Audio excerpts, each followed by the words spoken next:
And I'm going to now share the screen so that you guys have the PowerPoint deck.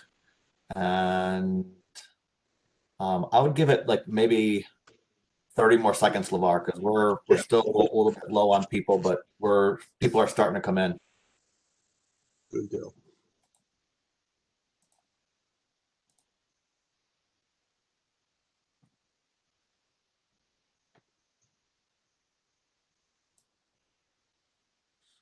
Wrong one.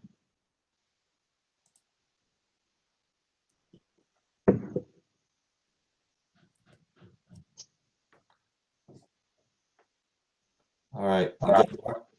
Yep. All right. All right. Good afternoon, folks. My name is LeVar Michael, Senior Program Officer with the LISC Safety and Justice Team.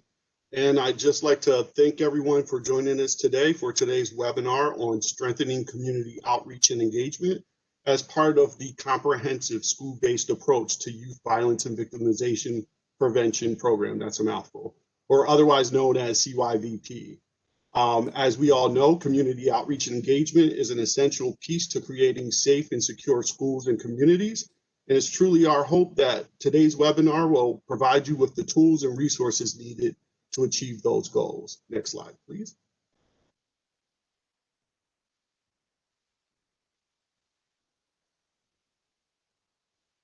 So before getting started, I'd be remiss if I didn't acknowledge our partners at the Office of Juvenile Justice and Delinquency Prevention, who made this website possible through their generous grant funding. So just a quick shout out to our partners at OJJDP. Thank you very much.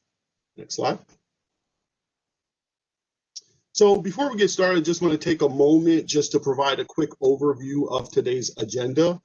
We have a great panel presentation and discussion lined up for you today.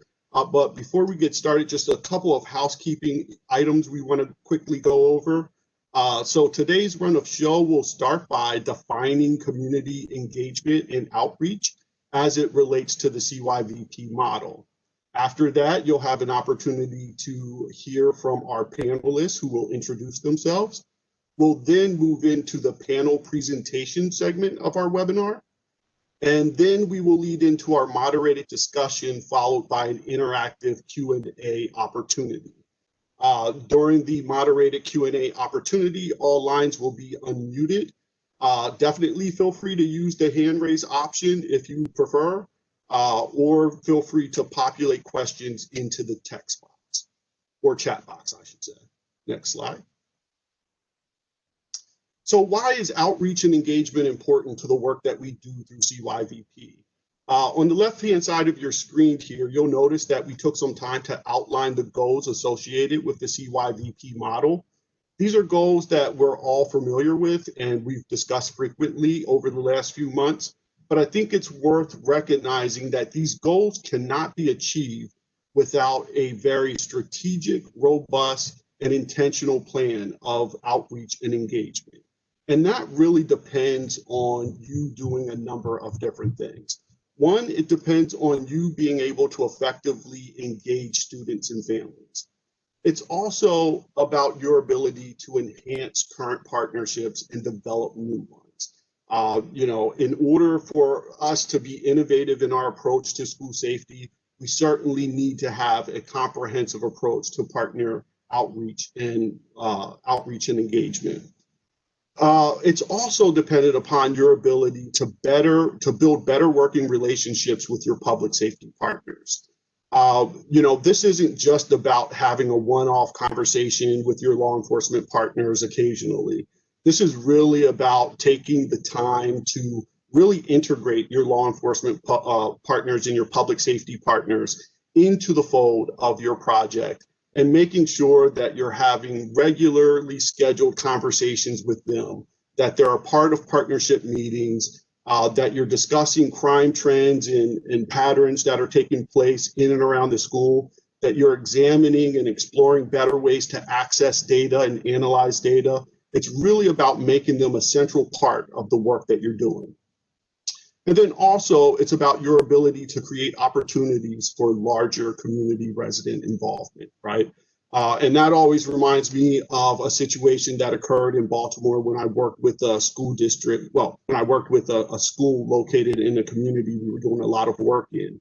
And this school, one of the strongest advocates for this school wasn't actually a parent who had a child who attended school there. It was actually a local resident, a local community organizer who was a strong advocate for the school and really viewed the school as an asset in his community, right? So he really lifted up the mantle of being an advocate for the school and actually did a lot of work to develop more resources and bring more resources into the school. So when we talk about reaching out to the larger segments of the community, this is why we want you to do that, right? We don't want you to miss assets that could be out there and potentially help you move your agenda forward. Next slide, please. So let's quickly take a look at the learning objectives for today's webinar.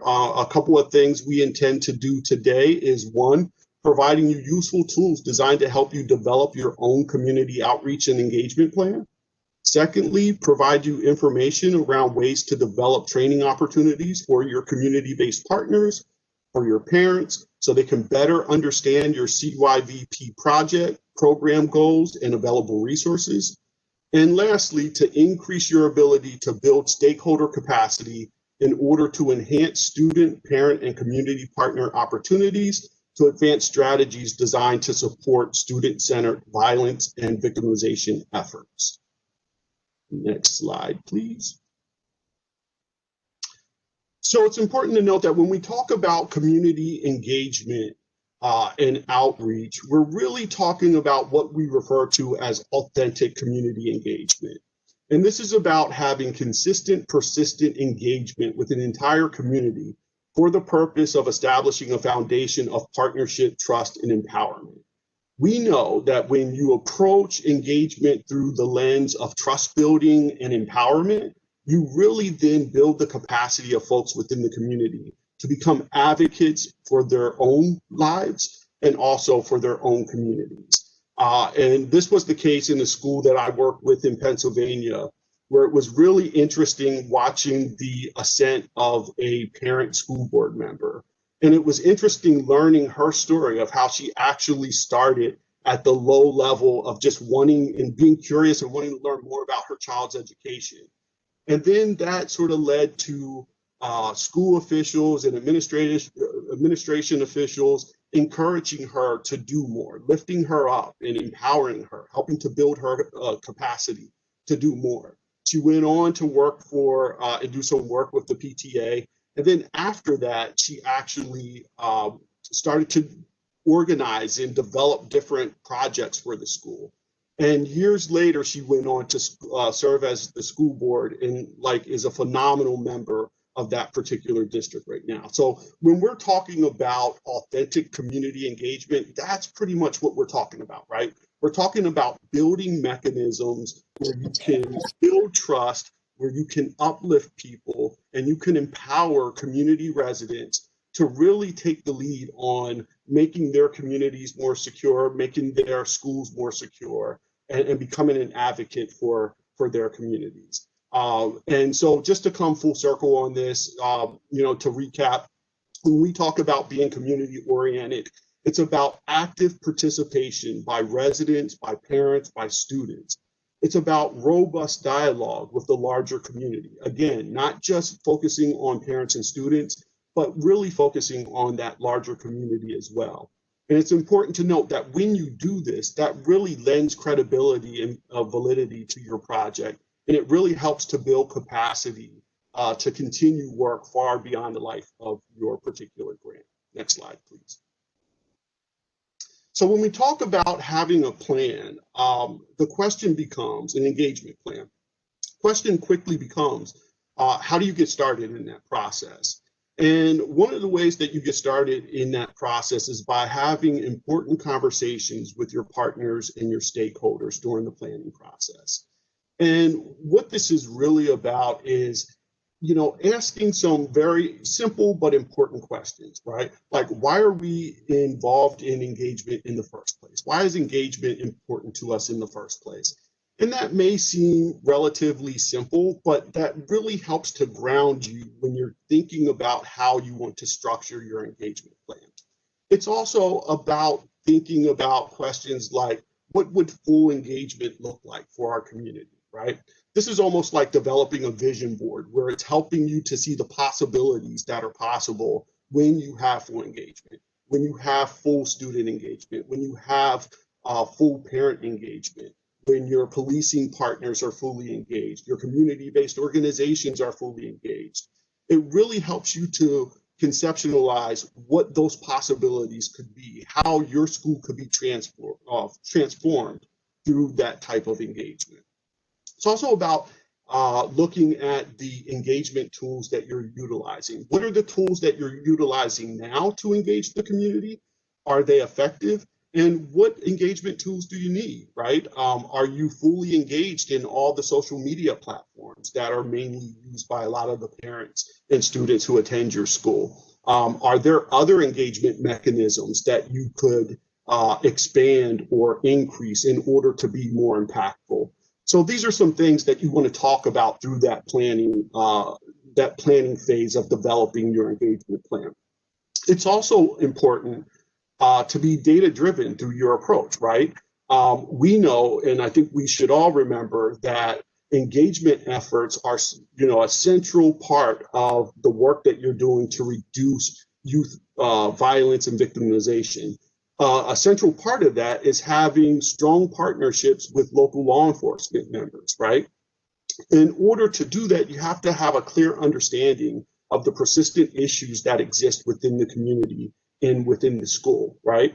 So that sort of by thinking through things through that lens, right? Looking at and examining the data of what's happening in and around your schools, that will help you get an understanding of who are these individuals we need to engage with to be able to obtain that information, right?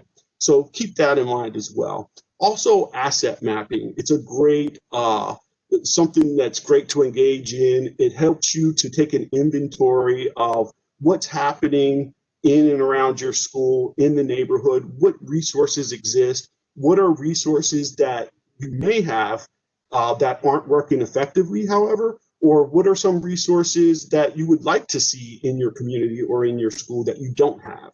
So it's really important to do some of that asset mapping as well.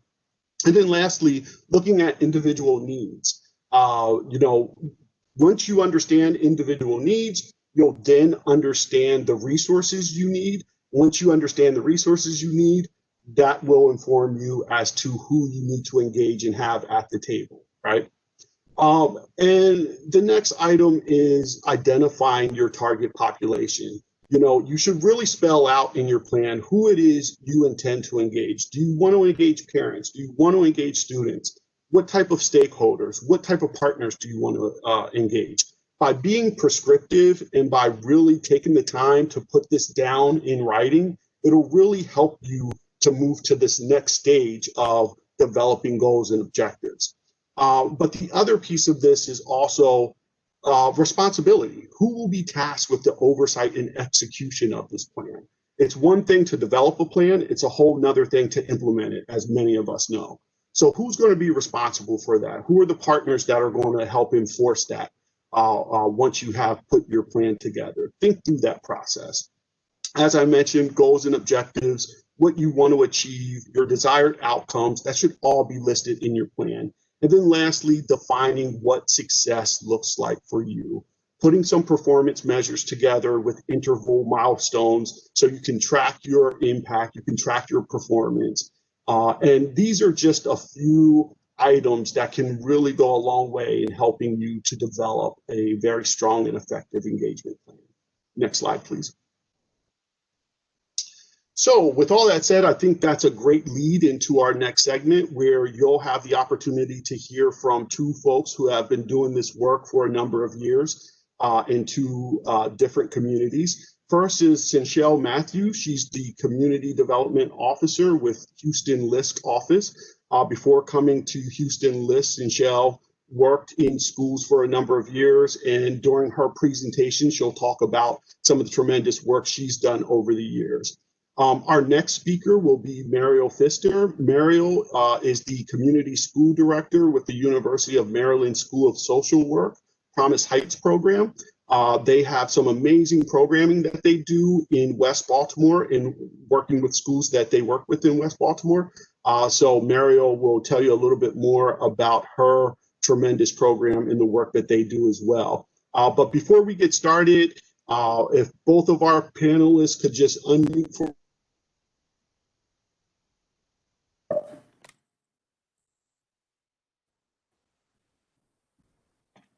LeVar, you had broke up. You said you wanted us to unmute.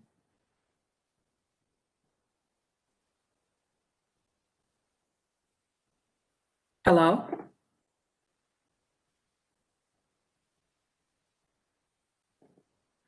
Yeah, I'm talking, but I don't think anyone can hear me. Oh, you can hear me? Okay. Mariel's talking, but you can't hear her.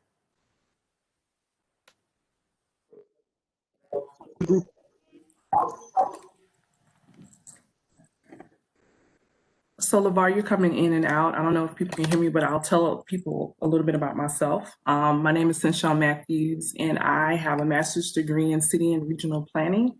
In an undergrad, I studied the development of cities and how to strengthen it through geography and relationships. And so what started me on my path to get into education is that I worked at a behavioral center right out of college and noticed that, you know, a lot of our youth that came into the center's issues was not about them struggling with behaviors, but the community in which they lived. And so it really inspired me to try to problem solve and create solutions to the environments that many kids grow up into. And that what led me on my path to education and school reform.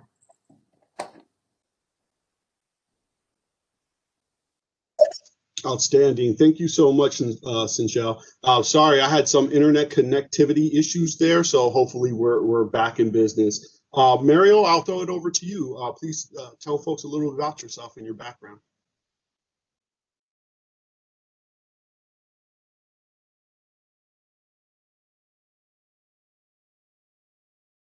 Sorry about that. Can you guys hear me now? Okay, we're gonna just share pods, unfortunately. That did not work out. Hi, I'm Mariel Pfister, and I'm a licensed clinical social worker, got my master's degree in social work from the University of Maryland, and I'm here stationed in Baltimore working with Promise Heights. I actually started my career working with foster parents, training foster parents in restorative practices and trauma-informed practices, and also building a community and really engaging with those families to help support them. And that's where I really fell in love with collaborating and community building. And I realized that for my next job, I really wanted to seek out an agency that prioritized community outreach and engagement. And so that's how I landed with Promise Heights. And I'm now the community school director of Booker T. Washington Middle School for the Arts, located in West Baltimore. We're one of the few traditional middle schools left in West Baltimore, 6th through 8th. A lot of people call me crazy for working with middle schoolers, but I think they get a bad rap. Some parents of middle schoolers on the phone may disagree with me, but I really enjoy my job there, and I've been with Booker T. Washington for 3 years now, and I'm really looking forward to sharing a little bit more about what Promise Heights and my team specifically has been doing for community outreach. Thank you. So thank you so much, Mariel. Yeah, no, it's really great to have both of you here today with us, and I'm sure everyone's looking forward to hearing your presentations. So, Cynchia, we'll throw over to you to start your presentation. Thank you, LeVar. So I'm going to talk to you about my time as the Director of Student Support Services at the Achievement School District. It was a school district created to really help low-performing schools in the bottom 10% of the state achieve success. And I was brought in to design a new program to create wraparound services, not just for the students, but the family. Next slide, please. So I thought this was a very very complicated task when they first presented it to me. So I decided to name the department the Student and Family Support Services, because we didn't want to not only provide support to the students, but we wanted the whole family to receive wraparound services, as well as improving the overall quality of life. I knew for a fact that if kids were not going to be able to have healthy meals or adequate sleep, or really feel safe, they were not going to be successful academically. And so those were some of the issues that we decided to focus on and tackle. Next slide, please. So I created a team of social workers, counselors, behavioral specialists, safety officers, and interns from the local colleges to be experts and support staff for the initiative we identified. And during the identification process, we had interviews not only with the students, but the teachers at the schools. We went into the communities and sat down and had home meetings with parents or the caregivers of those students. And we noticed a trend that there was a lot of trauma, not only in the families that we were serving, but in the community as a whole. So then that made us go out and have interviews and relational conversations with the local stakeholders and other community residents that were not sending students to the school that we were serving. So based on doing those surveys and having those conversations, we gleaned from that the data we needed to plan for the year. So all of these meetings and surveys went out over the summer before the school year started, and that helped inform the development of our yearly calendar. So it wasn't only a comprehensive calendar we did for the whole year that we shared with the students and the staff, but the community received the calendar, because I wanted them to know they were invited to participate in those activities as well. We wanted to be a safe place, not just for students, but the whole community, and anyone can engage in the activities that we had planned. Next slide, please. So when I talked about how we kind of did all that research and talked to the people that was from the community and the students themselves, we decided we were going to use the RTI system, which is response to intervention. And we flipped the pyramid on its back and wanted to really provide more intensive services to those tier 3 and tier 2 students.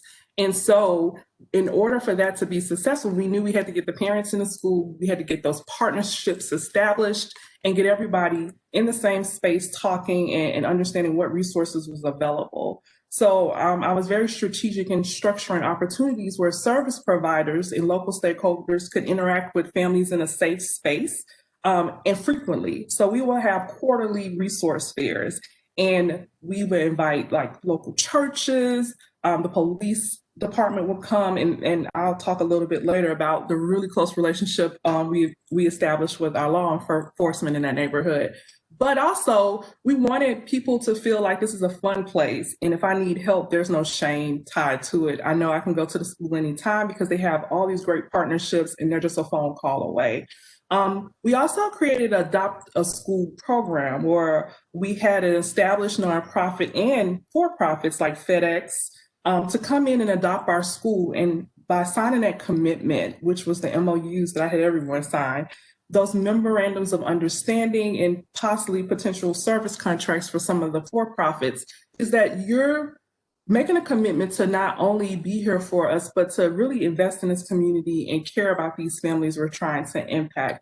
And so with the Adopt a School program, we had faith-based institutions. They will host events. They will fundraise for us and give us not only funding, but in-kind donations when we have specific events. And they will always show up at our quarterly resource fair. And those yearly MOUs I will reestablish every year, and the numbers grew. So my first year, at Westside, we ended up having 15 partners. And when I transitioned out of the position, we had 52 from all around the city. Next slide, please. A program I really love with all my heart was with the partnership we established with the Porter Leaf. So many of our students struggle with literacy. And so we had a very flexible schedule, and our admin was totally on board with everything that we created. And so they end up putting in a 1-hour reading period in the daily milieu for our students. And so with the partnership with Porter Leaf, we were able to get grandparents to come in and not only help the students learn how to read or have the students read stories to the grandparents and vice versa, but also getting students to read using technology as well. So not only were they increasing their literacy, but they were building relationships with their elders. And it really changed the behavior for some of our more challenging students that was used to acting out, because they had a deep respect for older people. And so we would specifically target tier 3 students with the grandparents to do certain type of literacy activities because we saw the shift in that behavior. And also Porter Leaf was a really good relationship because they end up having staff come in and not only participate in the reading hour, but when we had testing days, they served as proctors, and they also volunteered at different events. Next slide, please. So our faith-based support was really deep. Pastor Byron had a really deep relationship throughout the city of Memphis, and he got us on radio station.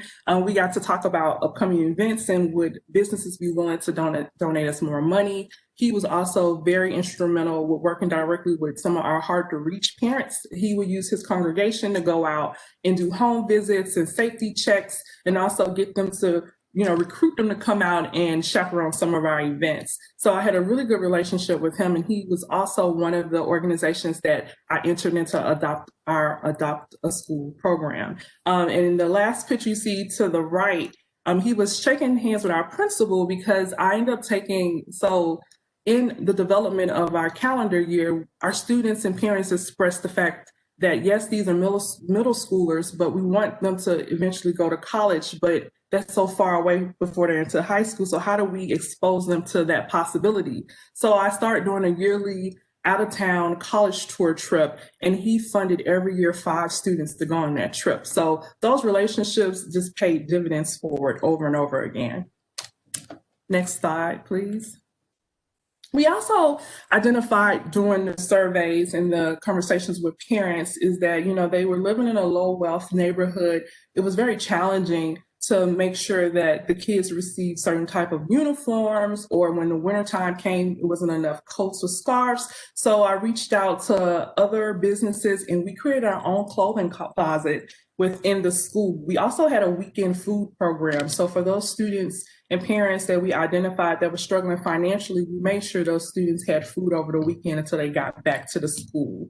I had partnerships with AT&T and Verizon, and they made sure every year that they had school supplies, and we did an annual lock-in. And so we would get thousands of dollars of in-kind contributions to make sure those specific events was taken care of and our kids' basic needs was covered. I didn't include a picture of this, but in that, like right next to that clothing closet you're looking at, we also had like a little room. I got a futon, and for our students that we knew that was watching their little sisters and brothers overnight while their parents worked because they worked a night shift and they was tired, we allowed them to come take a nap during their lunchtime. They'll bring their lunch with them and kind of just rest a little bit because they were sleeping in class and getting in trouble, and no one had thought previously to ask them, well, why are they always tired in this class? And we did. We sat down and we got to the bottom of it. So I tried very hard to create interventions that was addressing immediate needs, and it really did pay off in the long run. Next slide, please. Food insecurity was a really big issue for this particular community. They were in a food desert. It wasn't a grocery store within a 15-mile radius. Unfortunately, many of our parents used public transportation, or they were just used to utilizing the fast food restaurants down the strip. So I partnered with Community Kitchen, which was a nonprofit out of Colorado, who came and built gardens on your school property for free. The only thing we had to do was integrate the different crops that we were growing and flower identifications into the science curriculum. So I worked with our science department to make sure that they were in agreement with the curriculum that they added, as well as I used to work in agribusiness, so I love growing food and flowers. So I would volunteer my time to get the kids started, and then I started recruiting parents and other local stakeholders to come and help maintain the gardens. So the food that came out of those gardens, the kids would either eat them at lunch or they can take them home in the after school or weekend food program that we had established. So that was a really amazing opportunity for them. And the kids got to grow and maintenance the garden once it became, fully developed, and it was just they just loved it. They loved science class after that. So our attendance rates, because we had a lot of absentees, but when we started implementing a lot of this programming into the daily milieu, we really had kids miss school because it was just an exciting place to be. Next slide, please. So corporate support was not just about, feel-good opportunity for a business to send their staff to help out, but it was a long-term relationship that we wanted to establish. So we had relationships with Regions Bank, Verizon, Kroger, different places to come in, and their staff would not only help when we needed proctors or teach a new skill, but also work with the parents with employment. So we had job fairs as well. So those relationships, we were able to identify those families that needed employment, and if they had the skill set, they can get hired. But if they didn't have the skill set, we worked with local community colleges and connected those parents to those programs and services. We also had a partnership with Google, and they came and did a coding class with our girls code. And that was a three-month program that happened every semester. And the girls were super excited. You can see in the picture to the left, that's what they were doing, learning how to code during the Google Girls Code program. Next slide, please. Parent engagement and culture brokers. We understood that parents are very important, but also the residents that have good relationships with people in the community, that is invaluable having those relationships with them. And so what we end up doing in our initial surveys that summer, we will always be able to identify how many of our students were being raised by grandparents, single family homes, where they adopted, and we would do specific events geared towards those populations of parents. And we would use that time to communicate what was happening with the students, what was happening with the school, our progress thus far, and open a space for them to share any concerns they had, needs, or things we need to know that was going on in the community. And I used to like to call it lunch and learn, and we will learn from them and they will learn from us, and we'll eat good food and have great conversation. And then I started infusing performances for the students, their kids. We end up creating all kinds of clubs. Our school didn't have a band. I made sure we had funding to get a band. We had a glee club. We had a performance team with drill team and drama team. And so in that yearly calendar we established, I made sure those specific tier 3 or tier 2 students join those particular clubs or performance groups, and then they'll have something to look forward to and perform for their parents. And that brought more parents into the school and more partners into the school to support those particular activities. And then our Grandparents' Day was a huge success. And like I said, it really just made it, when I first started, we couldn't get parents in the school. And then when I left, we couldn't get rid of them. So it was an amazing transformation I got to see. Next slide, please.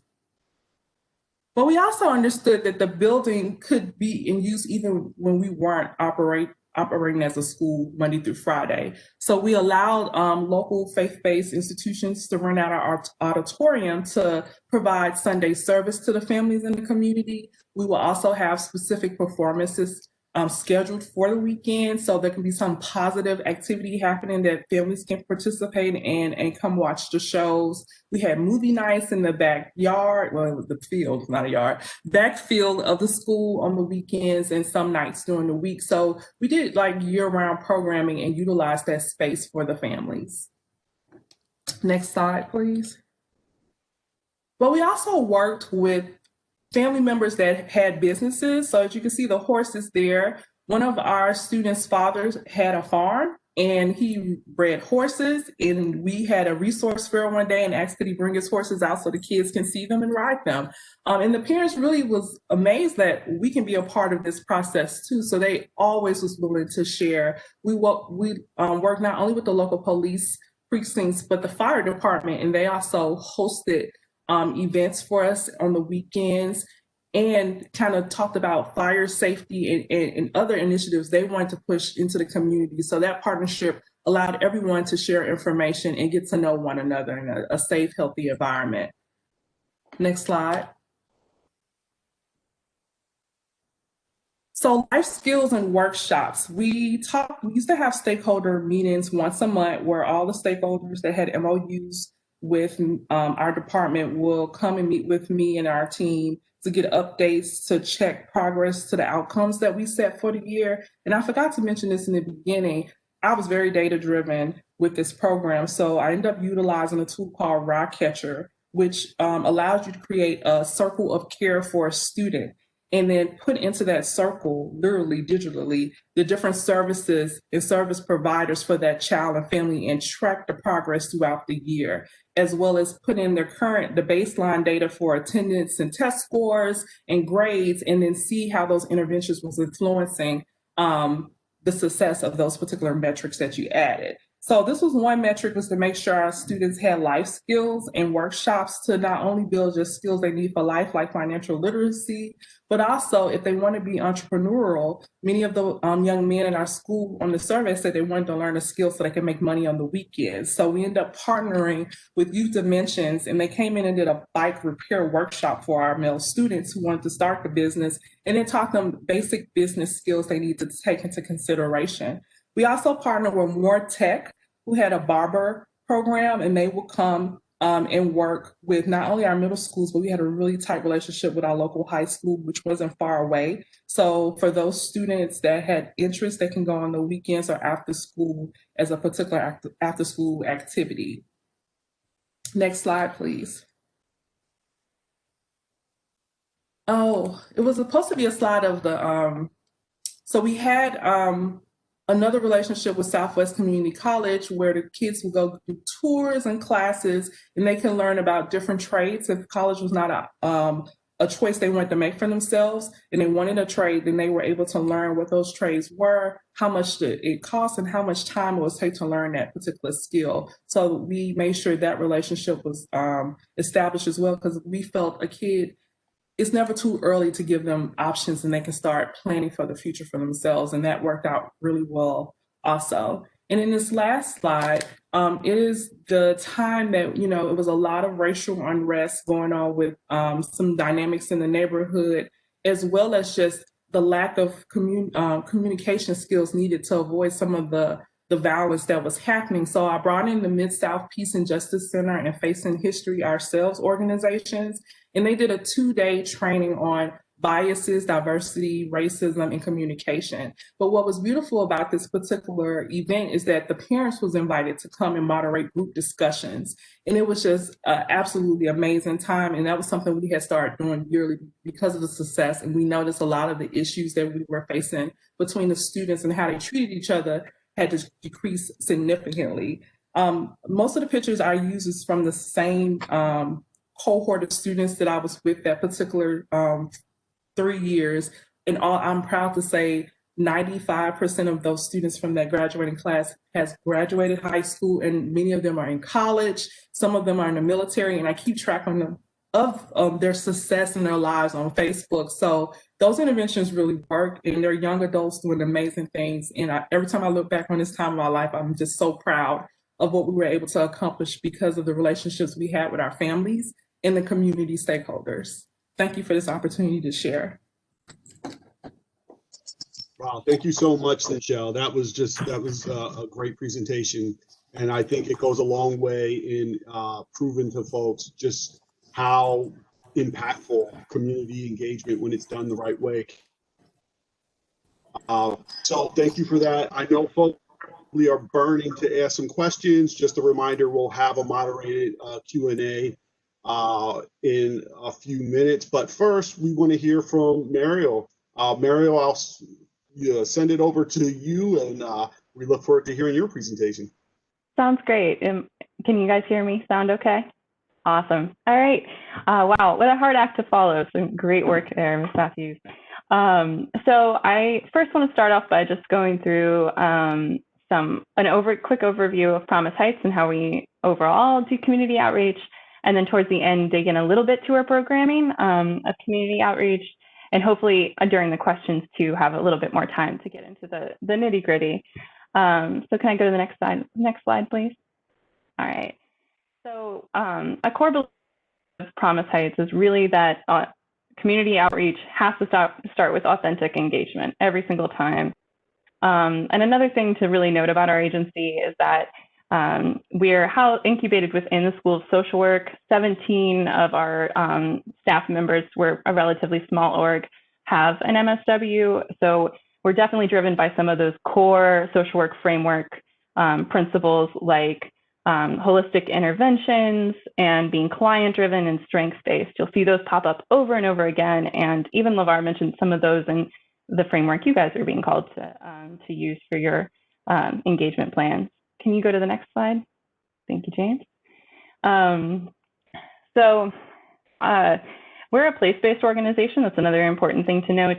Similar to the Harlem Children's Zone, if those are familiar.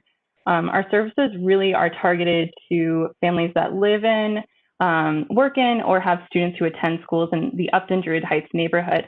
And this specificity allows us to have our programming deeply rooted in the unique needs and strengths of the community that we serve, because we're not generalizing to a larger area. So we're lucky in that piece, and that a lot of our staff actually work in the community, whether in the school, the 5 schools that are within our footprint, or our community office, which happens to be right across from one of those schools.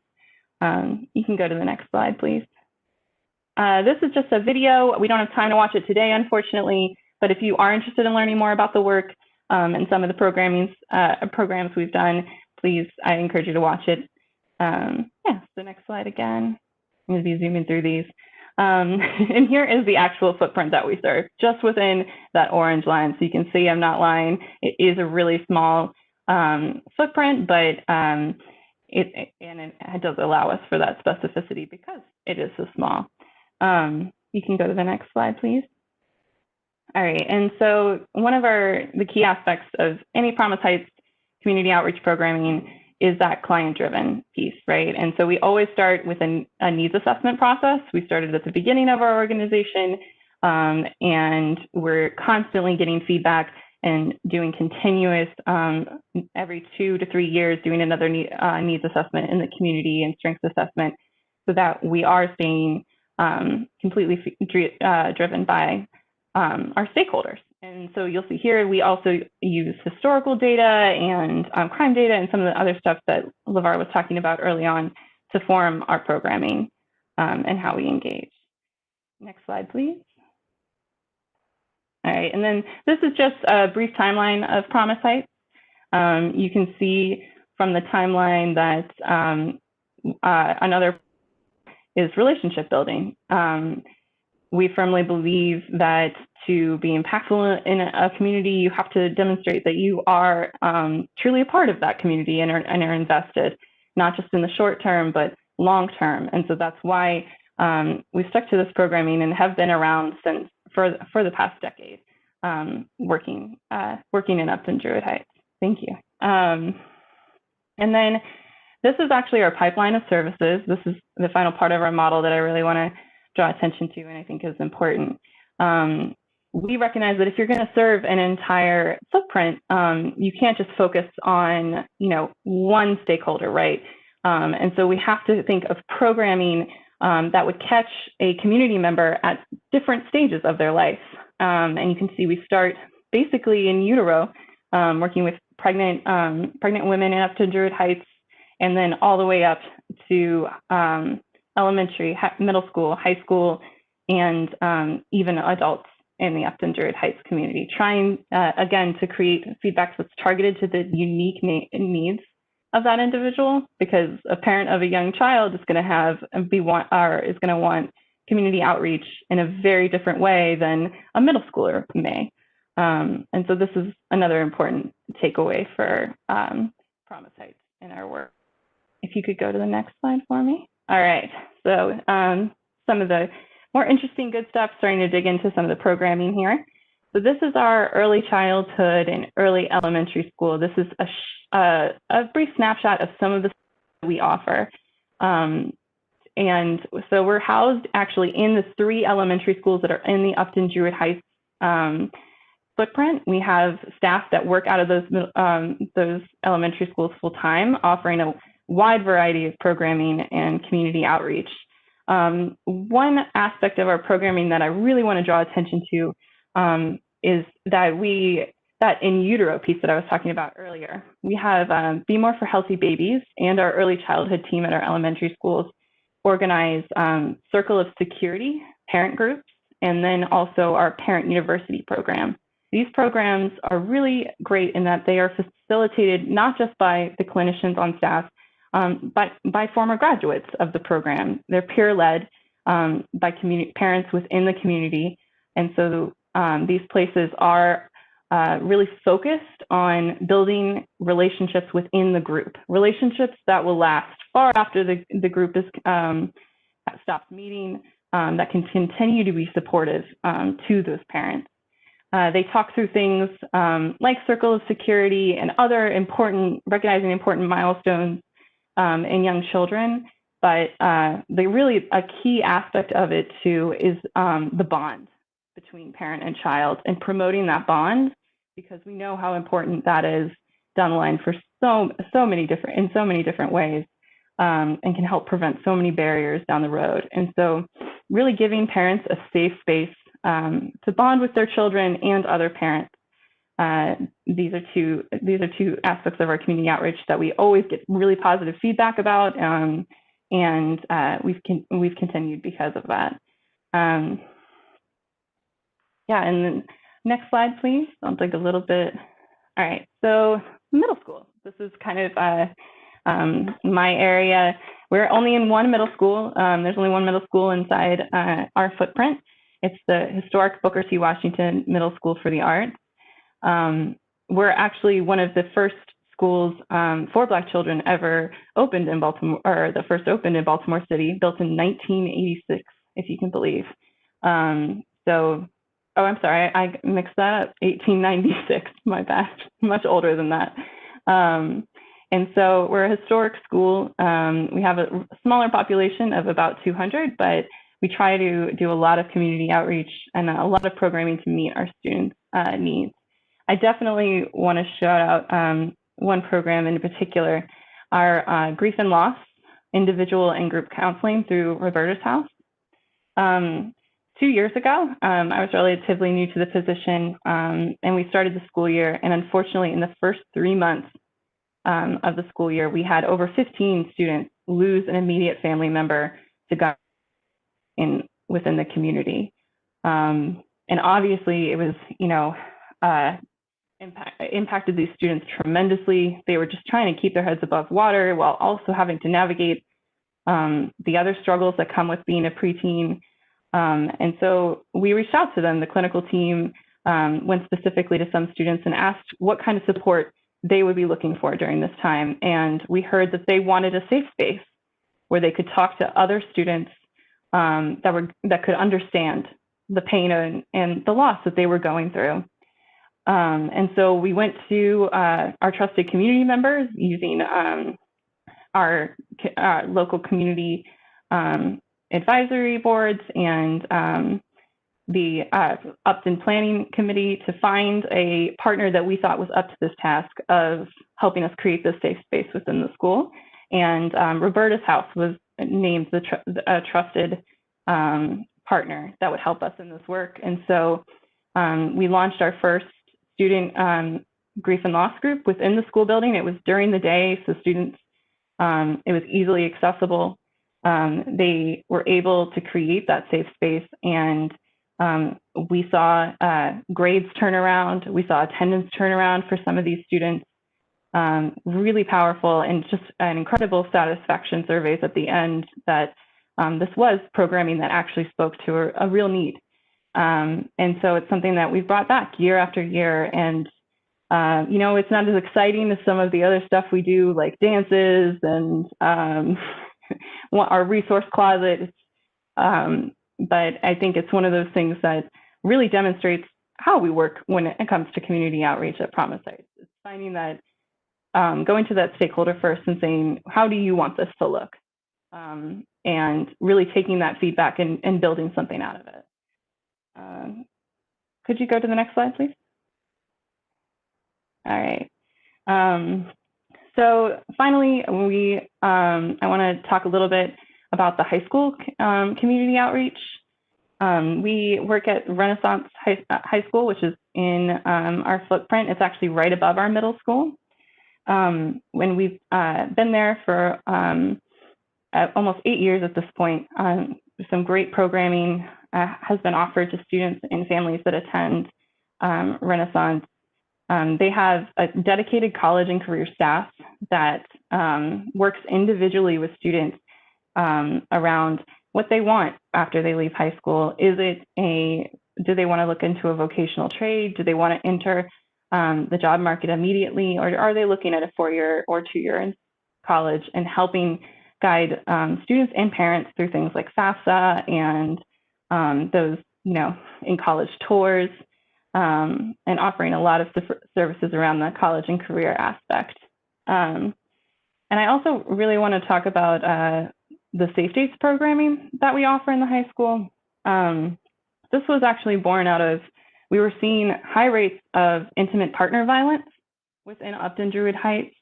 When we were doing our needs assessment, this kept coming up, and it was also coming up for students at on the high school level. We had a lot of altercations between students were because there was some kind of relationship, and potentially unhealthy relationship. And so we worked with the health department to partner with the local health department to offer this programming called Safe Dates, where it's again kind of similar to our parent groups. It has a facilitator who's a clinician, but it also has a student leader to again help with making students feel comfortable and keeping it an open and safe space to have some of these harder conversations. They would talk about things like healthy communication within relationships, both romantic and friendships, and what that looks like. They would talk about, consent and healthy boundaries in relationships as well, but putting it on that high school level so that the students really could engage and understand. I really enjoyed about what I really enjoyed about Safe Dates is that it's something that the students continue to ask for year after year. It's something that was because it was so tailored to them, and they could have really open conversations about something that's really relevant to a high schooler, which is relationships with their peers. This is a space that's continually asked for, and we've seen a lot of great output from. And we never have to look hard for a student volunteer to lead the group the next year. It's something that students look forward to as a stepping stone. So that's been a great way that we've been able to kind of partner with the health department to think more preventatively about an issue like intimate partner violence rates within the community. And so that's another thing I just really want to highlight in our work at the school. And then next slide. Oh man, all right. I kind of sped through a little bit there, so I tried to make up for time. But I really, if you guys have any questions about the different aspects of our pipeline, if you would like to talk more specifically about what we're doing for adolescents or even early childhood, I saw that shouted out. We have a former special ed teacher. Love that. About 40% of our of my population is special ed at Booker T. So really appreciate you for that. If you have any questions, please reach out. My email and my phone is there. I would love to tell you a little bit more about what we're doing at Promise Heights. But thank you so much for this time. Thank you so much for that, Mario. Phenomenal. I love some of the programs you guys are implementing. I'm a big fan, not just because I'm a Baltimore native as well, right? But always been a big fan of the work that you guys do and the holistic approach that you guys take. So this is really great. So let's move into our next segment, which is an interactive, moderated discussion and Q&A. For you folks on the line, we're going to open up the phone lines in a second. But before we do, just wanted to start off by asking both of you a couple of questions. So for you, Sinchelle, we'll start with you. What advice would you give what advice would you have for schools attempting to cultivate a stronger partnership with their public safety stakeholders? I know you mentioned relationships with public safety officials during your presentation. What advice would you have for folks wanting to foster that relationship? Yeah, that was very important for our team is to establish a healthy relationship from the perspective of the child and the families and how they saw law enforcement. And so we always had open invitations for law enforcement to come out and volunteer and be around. And so they got to see the human side of our police officers because they will be at events laughing, passing out food, having those conversations, checking on the parents, seeing how you're doing. But we also created structured spaces. So when we had those lunch and learns, we would invite the precinct to send over officers just to give a safety update on what was happening in the community. And because gun violence was pretty significant during a couple of years there, when I was there, they were able to come in and give, strategies for parents to use to keep the students safe. We addressed different gang factions that was in the communities and what the parents need to look out for. And so they saw them more as a partner to help address a significant issue in the community. And it wasn't the only time they saw a cop something bad was going to happen or have already happened. They already established those relationships. So I would say infuse them in as many spaces as possible. And we end up working with our local precinct to do to have a resource closet where if parents needed food, emergency clothes, or any emergency goods, they can go to the police station and pick that up there as well. So they really met a need outside of arresting residents, which really helped significantly. That's such a good point. We know that when you're trying to cultivate relationships between community and police or schools and police, there are so many different opportunities you can take advantage of to sort of help bolster that relationship and cultivate that relationship. So you really got to take advantage of those opportunities. Great. Mariel, for you, in understanding the unique challenges to outreach and engagement presented by COVID-19, what advice would you have for schools attempting to reach students and parents during these turbulent times? Oh man, that's a great question. Definitely, hang in there and have chocolate on hand. Joking aside, though, in communication, I think I'm seeing a lot of schools really do well with this, and it's so important. You don't have the, luxury of pickup time and flyers like you used to, so you really have to work on your social media.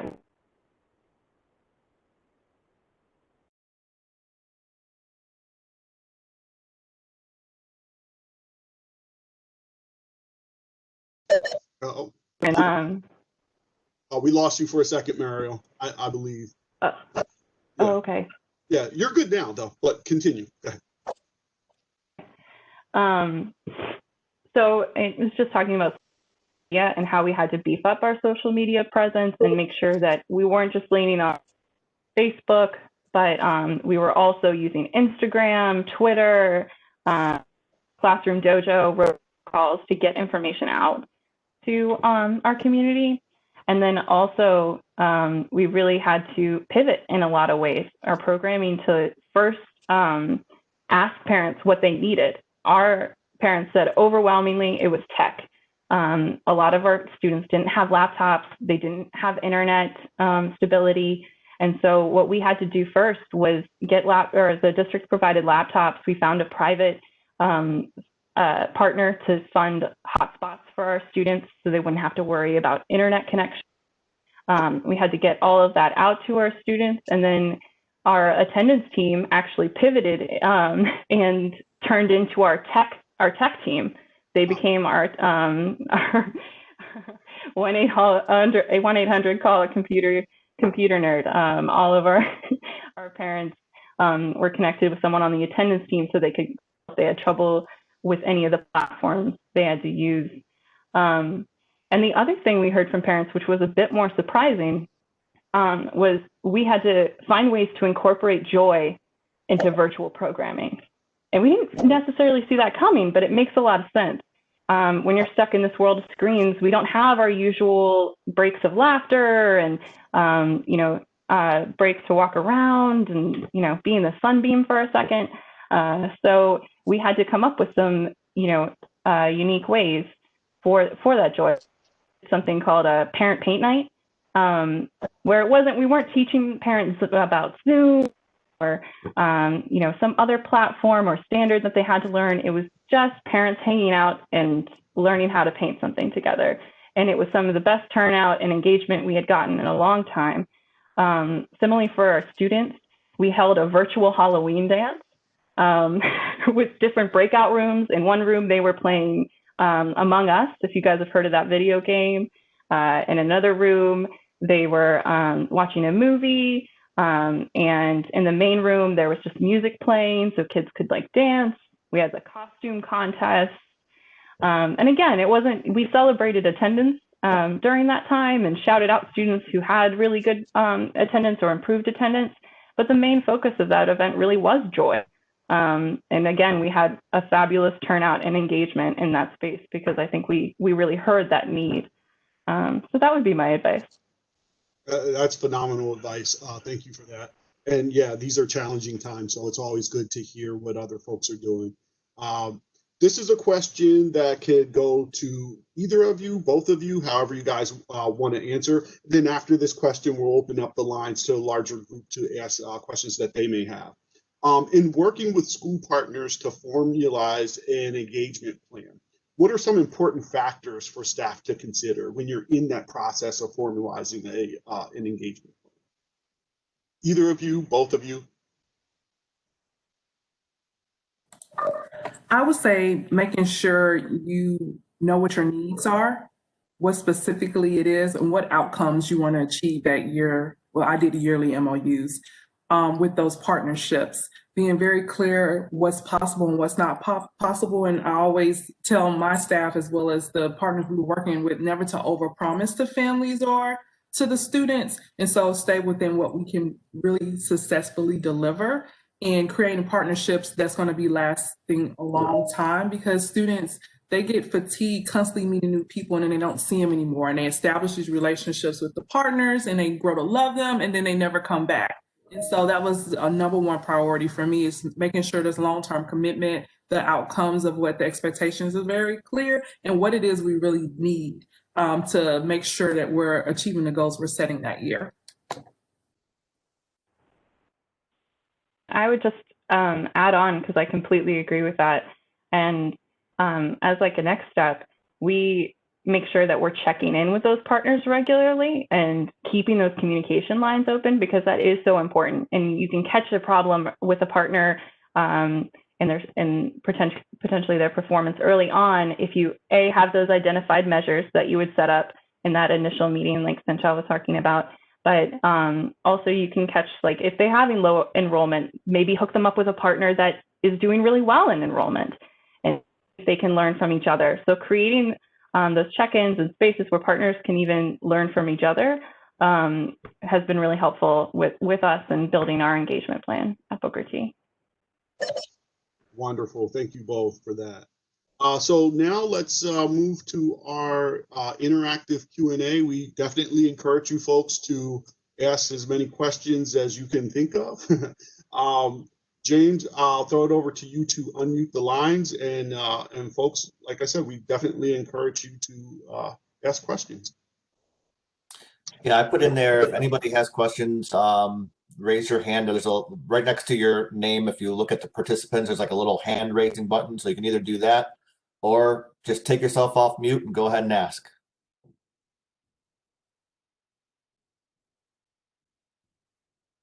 Hello, everyone. I have a question. First of all, good job. You guys did such an amazing job. I commend you for all the hard work. I know how hard it is to get community engagement. A lot of very similar things in your presentations and what we're doing at our school district. So I'm glad that we're kind of on the same track, and hopefully we'll get to your level at some point. But one of the questions that I have, and I'm in LA County, and I noticed with both of your presentations that, of course, we can't do this without having a lot of involvement from some of the local agencies. I've had a very difficult time and been doing this for a number of years where um, you have so much transition and change in personnel, and with some of these bigger agencies, once that person you lose that person to try to get someone else. I just don't. How have you guys maneuvered through that to keep that relationship as strong as it is?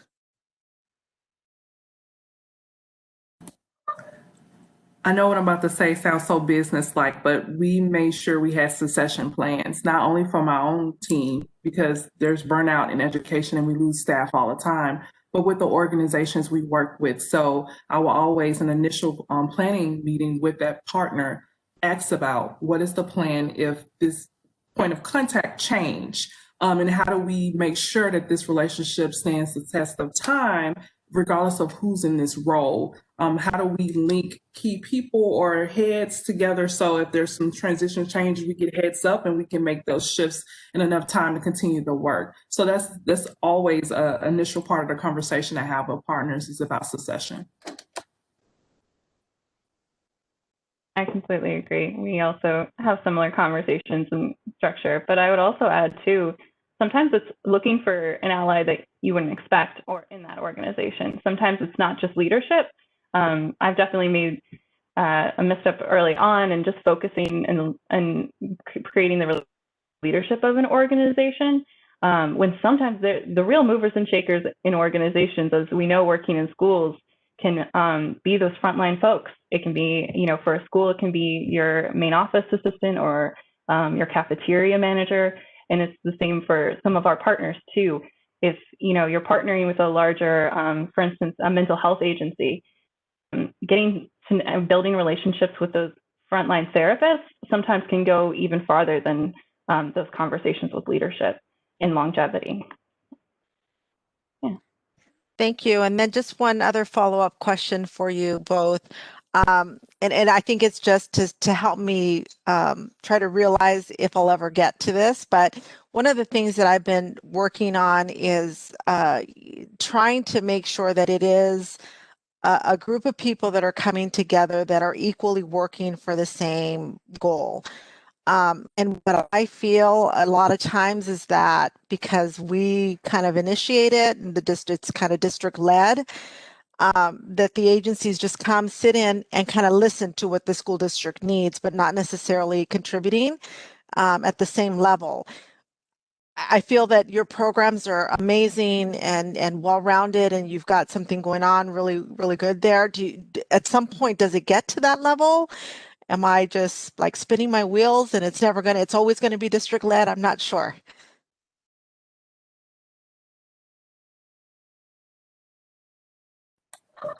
I can go. So I use the collective. Oh, you want to go ahead? Go ahead, Meryl. Thanks. Sorry about that. Yeah, no, I can definitely understand that feeling. But I do think that, one of the important part is relationship building for some of these partners, and that once you get past the district viewing them as, an organization or a vendor, and start really building relationships with those leaders and key staff within your that partner organization, you'll start to see more of that authentic part happen. And unfortunately, you're right. It does take a little bit of time for those folks sitting in the same room to let go of some of those power dynamics and start communicating really as people. But that's at least what I've seen. Would you agree? I would say I used a little different approach. I used the collective impact approach and asked them what was their personal agenda. What do they want to get out of this relationship? Especially with the local law enforcement and different businesses, many business stakeholders shared with me they wanted to be able to hire those students one day. And then the police shared they wanted to decrease the amount of gun violence, domestic violence, and some of the other issues they were facing. And so we put it all out on the table and had a really honest conversation of why are you at the table? What do you hope to get from this relationship? And how can we work together for us to both achieve our mutually exclusive but inclusive goals together? And that conversation really produced some great results. We were just honest, and we were also honest when it just wasn't working anymore. And they weren't meeting the needs of the school and the families. And so you have to be able to have that conversation as well. Because showing up and just listening and not contributing or helping us work together, it's just not productive. Thank you. You're welcome.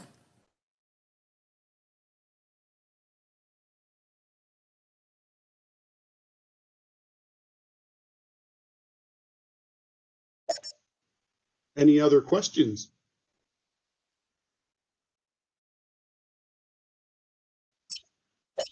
I'll go. I'll go jump in. Mariel, I have a question for you. I was really interested in that you guys are focusing on a place-based approach. Tell me about how you came to that decision. I would think that, the city of Baltimore probably has a lot of challenges, but it sounds like your focus was going deep in a small area. So how do you decide that, and how does that impact the rest of the city who might be like, well, why don't we have that program? No, that's a great question. Actually, this program, or we chose Upton Druid Heights in large part because of its history within the city. And actually, our director, Bronwyn Maiden, her mom grew up in Upton Druid Heights. This city, or this part of the city, historically used to be what was called back then Black Wall Street for Baltimore. It had a number of thriving businesses. The Royal Theater for fans of Billie Holiday and Cab Calloway, they used to play at the Royal Theater that's located right in Upton Druid Heights. But after years of disinvestment, busing, redlining, we saw this once incredibly prosperous, well-resourced part of the community start to face more and more barriers. And so the stark disinvestment in Upton Druid Heights over the past, decades, century, is what really called us to target that area for mass investment and specific, engagement, because it was so long overdue that this part of the community, a huge creative heart of the community, like I said, with having Mount Royal right there, get the investment that it was due. And I will say that while there are other orgs that aren't as specifically place-based as Promise Heights, there are a number of amazing lead agencies that are providing some similar programming in our neighboring areas.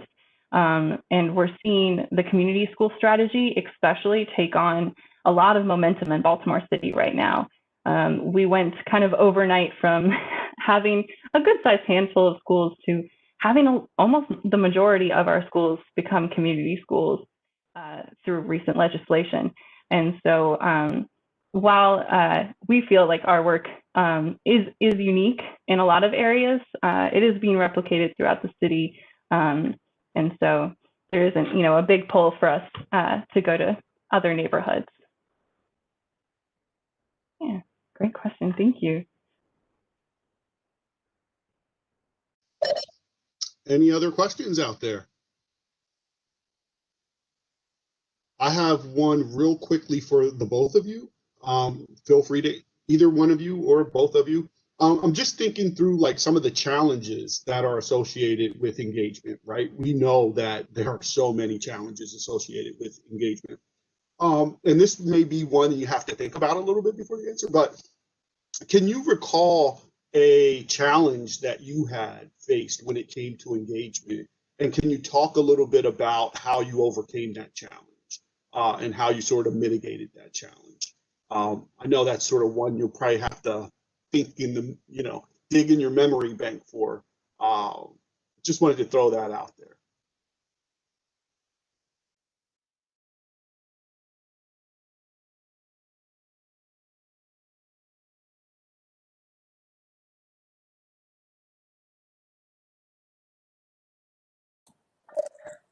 I would say two situations come to mind. We were getting low turnout for some events that we was trying, like, report card night and things of that nature. So we had to shift the times we would do it to accommodate the parents' schedules because many of our parents had different, they worked different job shifts. And so we had to take that into consideration. So we would host a regular evening one, but we will have some in the middle of the day during the lunch period so parents can come on their lunch breaks and things of that nature. So we adjusted our scheduling to actually fit, the reality of their lives, and we communicated with them to see what was best for them instead of what was best for us. And then secondly, we had to shift our culture and how we interacted with parents. Many parents had voiced concerns on the surveys that the only time they heard from teachers or admin is if their student was doing something bad. Why don't you call me when my student's doing something good? And so we totally took that and reframed how we communicated, and we made sure that we also had a lot of positive conversations to have with parents just as much as we needed to call about a behavioral issue.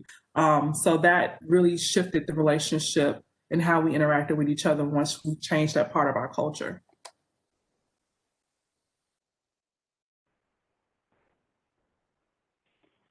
Yeah, I would, in a lot of ways, echo those engagement struggles of accessibility. For our parents, we were having low turnout, but that's because we were hosting parent breakfasts at 9 o'clock on a Wednesday, and a lot of people were working. Or even if it's an evening, we have school choice in Baltimore, so some of our families actually live an hour-long bus ride away from our school building. And so to be able to engage those parents, we had to think critically about accessibility. And so we've started offering a hybrid option for some of our parent events that, yes, there's in person, but we're also going to stream it on Facebook Live so that parents can watch, get that information, and engage in that way. So trying to catch engagement both synchronous and asynchronously has been a big pivot for us. And it's really helped us overcome some of those challenges of parent engagement and student as well. We have students who struggle to attend the school day during the actual day because they're helping their younger siblings with their virtual learning. Or, they may be caregiving, like Sanjal referenced earlier, they may be caregiving at night. And so they're very tired during the day. And so we have to be open to having asynchronous learning options for our students and tutoring options that can be accessed at 9 o'clock at night or 6 o'clock in the morning because they have to be more individualized, honestly, during this time than ever to really reach our population. That is awesome. Thank you guys for that. Here's another question regarding school, from a school policy standpoint. What can staff do in working with school administrators to ensure internal school policy is aligned with the school's engagement goals? In other words, how can we break down unnecessary obstructions to outreach and engagement?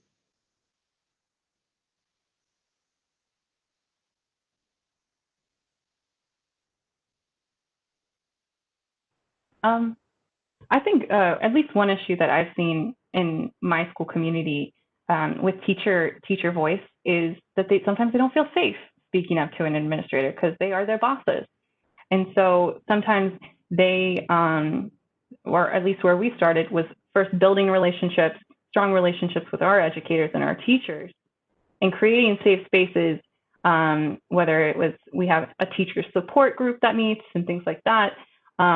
And building that relationship and offering to champion some of their ideas initially, but then also empowering those teachers and giving them space to speak up to administrators where they feel like someone has their back. A highly structured meeting that we are already going to talk about these topics that you have expressed interest in or potential barriers to your family engagement work. And I already have, 4 or 5 teachers that I've had side conversations with that are also willing to speak. So you don't feel spotlighted or called out during these conversations. That's something that's at least been helpful within my school in getting some of that needed teacher voice to overcome potential family engagement barriers. Yeah, I would totally echo just the importance of creating safe spaces for teachers. We had a suggestion box, not just for the students, but for staff in the staff lunchroom. And so they were able to go in and put things in they may not feel comfortable to share in staff meetings. We had a staff hotline as well. So we had someone on our team that really just deals solely with the teachers' needs and how that relates to the policy that admin needed to roll out to make sure the school was working in tandem together. And then the last and most important part of it is that we invited teachers to be a part of the planning process in the summer before the school year started. So they saw the calendar before it was finalized. They gave input on events they would like to chaperone or lead or be a part of. And so they felt like this was a process that the whole school family was going to roll out and not just one particular department. Excellent. Thank you guys so much. You know, you're two phenomenal women doing incredible work in the areas where you're working, and it's just great to have you take part in this discussion with us. Thank you so much. I'll throw one more, just open it up one last time, I should say. Is there anyone out there that has any questions before we wrap up? If not, I think we'll be able to jump off a little early. All right. All right. I guess that does it. Thank you all for joining us today. Again, Mariel and Cinchelle, thank you so much for taking the time to join us. Your presentations were phenomenal. And yeah, thank you everyone for participating. Thank you guys. And don't forget, December 15th, we'll have our second webinar. And Dora, you were talking about partnership and how do we make sure that everybody is rowing in the same direction. That's a great segue to that conversation that we're going to have the following Tuesday. So thank you guys all, and we'll see y'all then. Thank you, everyone. Thank you for having me. Absolutely. See you, folks. Bye. Thank you.